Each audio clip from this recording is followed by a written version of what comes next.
Alors, je dirais que les grands enjeux de la gestion des équipes multiculturelles se retrouvent beaucoup autour de la communication. C'est là où il y a des différences culturelles qui peuvent se choquer.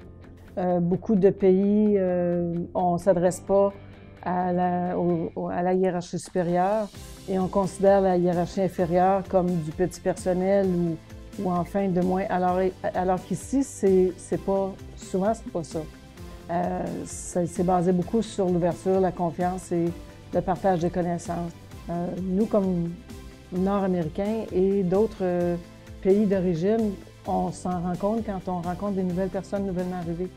Et le choc, et là, c'est là le défi, de se faire comprendre, de se comprendre mutuellement et d'être ouvert à l'autre culture pour justement être capable de mieux se comprendre. Alors, c'est là où les grands enjeux de la gestion des équipes multiculturelles.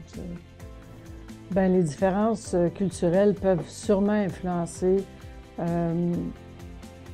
les relations entre les employés issus des minorités culturelles ou de différentes cultures et les gens qui sont issus québécois de souche ou nord-américains de souche.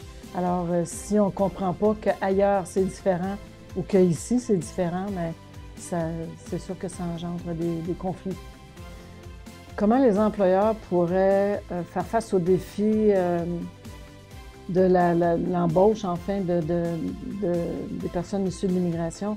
J'aurais envie de dire, arrêtons d'essayer de regarder un nom de famille, un pays d'origine. Essayons de comprendre ce qu'ils ont fait dans leur pays d'origine, les compétences qu'elles ont développées, ces personnes-là, comment elles sont transférables ici. Et pourquoi pas utiliser d'autres expériences ailleurs, de faire les choses différemment. Alors, je pense que c'est de se parler, de comprendre mieux l'autre. Et puis, il y a toute une gestion des équipes à ce niveau-là. D'apprendre aussi à comprendre les évaluations comparatives, les diplômes dans d'autres pays d'origine. Ça peut paraître une surqualification.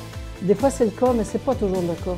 Allez comprendre c'est quoi la différence entre une évaluation comparative, des équivalences, et ce qui se faisait dans son pays d'origine par rapport à ici. Et souvent, on se fait surpris du niveau de potentiel que ces personnes-là pourraient offrir aux entreprises.